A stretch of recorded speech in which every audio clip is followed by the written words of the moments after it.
Banyak orang yang nggak tahu sebelum masuk ke dunia kripto, penting banget untuk memiliki risk management dan kontrol emosi yang baik. Market kripto itu sangat volatile, jadi kita perlu tahu dulu cara mengelola resiko dan emosi agar kita bisa tetap mengendalikan keputusan dan tidak terbawa arus, seperti FOMO atau panik saat harga turun drastis. Disclaimer, investasi dan trading aset kripto merupakan aktivitas berisiko tinggi. Harga aset kripto sangat volatile dan dapat berubah secara drastis dalam waktu singkat. Selalu lakukan riset secara menyeluruh. Gunakan dana yang siap rugi dan terapkan manajemen risiko yang bijak sebelum mengambil keputusan. Keputusan investasi sepenuhnya menjadi tanggung jawab masing-masing individu. Oke, so, manajemen risiko or risk management.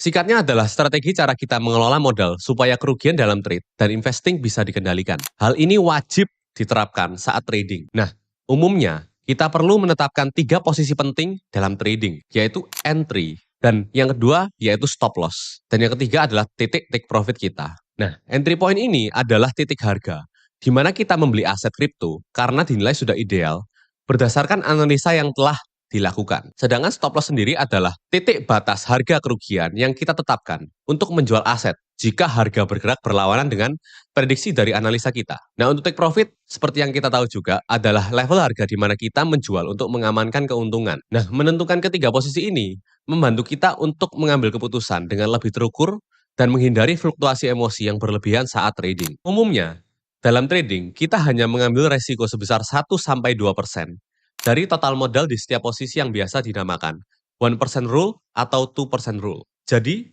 kalau kamu punya modal 10 juta, maka kerugian maksimal per transaksi sebaiknya hanya 100.000 sampai 200.000 saja. Tujuannya adalah agar modal tetap terjaga jika ternyata pergerakan market itu tidak sesuai dengan analisa yang telah kita buat. Sedangkan dalam berinvestasi kripto, kita wajib pula mengatur resiko keuangan saat membeli sebuah aset kripto untuk diinvestasikan. Berikut ini beberapa poin yang bisa jadi cara untuk mengantisipasi resiko saat berinvestasi dalam proyek cryptocurrency. Yang pertama, gunakan dana dingin atau dana yang siap rugi. Jangan pernah menggunakan uang yang dibutuhkan untuk kebutuhan pokok kalian, seperti biaya hidup, cicilan, atau dana darurat. Investasikan hanya dana yang siap rugi dan siap hilang, agar tidak membuat stres saat pasar ternyata turun. Yang kedua yaitu diversifikasi portofolio. Jangan menaruh semua uang di satu kripto, tapi ini pengecualian untuk Bitcoin. Jika ingin invest ke altcoin, sebar altcoin yang diinvest, jangan hanya membeli satu altcoin saja.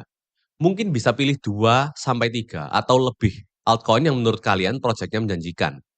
Tapi juga perlu dicatat, bahwa terlalu banyak pilihan koin juga tidak baik karena akan membuat kita tidak fokus terhadap proyek yang kita invest. Saran dari saya, sebaiknya pilih 3-5 altcoin saja untuk diinvest. Dengan mayoritas alokasi, portofolio berada di mayoritas Bitcoin. Kemudian yang ketiga, gunakan strategi DCA atau dollar cost averaging. Jangan langsung all in.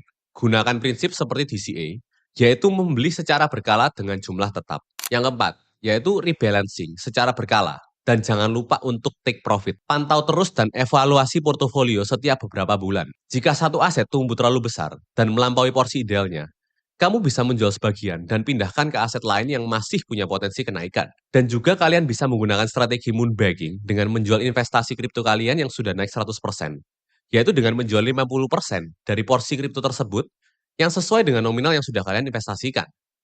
Mudahnya, kalian itu mengambil uang modal dalam investasi dan let the profit running.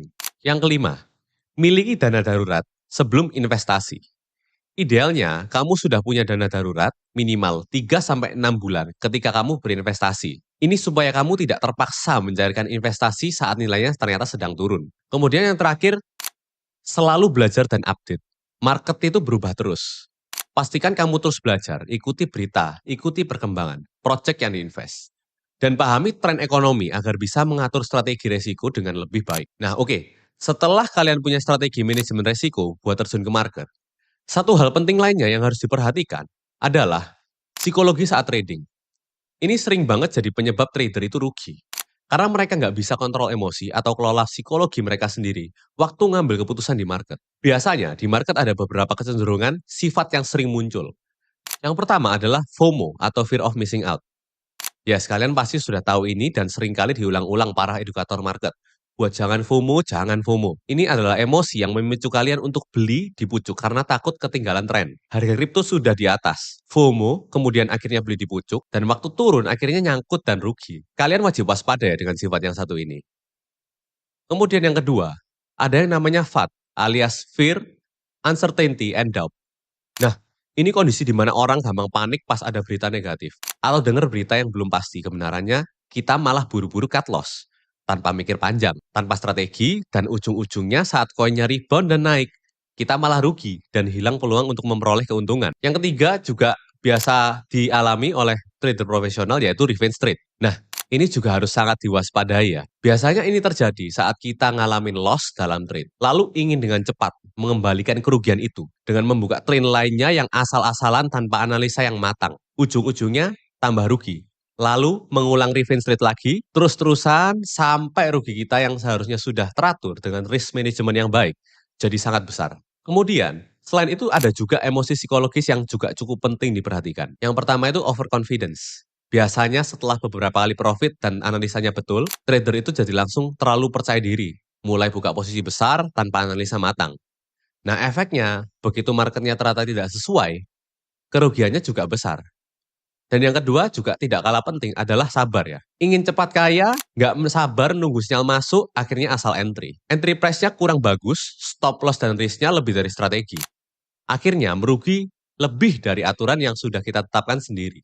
Ini mungkin beberapa tips yang bisa diterapkan untuk meminimalisir kerugian dan sifat psikologis negatif yang muncul saat trading. Yang pertama, bikin plan trading atau investasi dan patuhi aturan kalian sendiri. Bisa dengan kalian catat di kertas, buku, atau yang lainnya.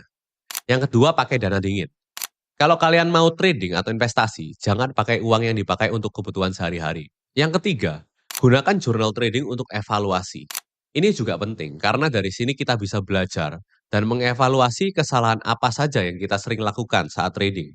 Dan akhirnya bisa jadi bahan belajar kita ke depannya. Yang keempat, jangan pantau chart 24/7 atau setiap saat, setiap waktu ya. Beri waktu istirahat untuk kepala, semakin banyak lihat chart, bisa jadi semakin kacau juga psikologis kita. Kemudian yang kelima, terima kerugian sebagai bagian proses belajar. Dalam trading ada kalah dan ada menang.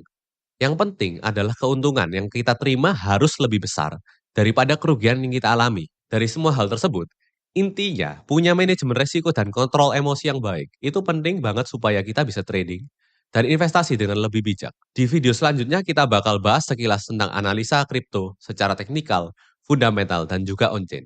So, langsung aja ke next video.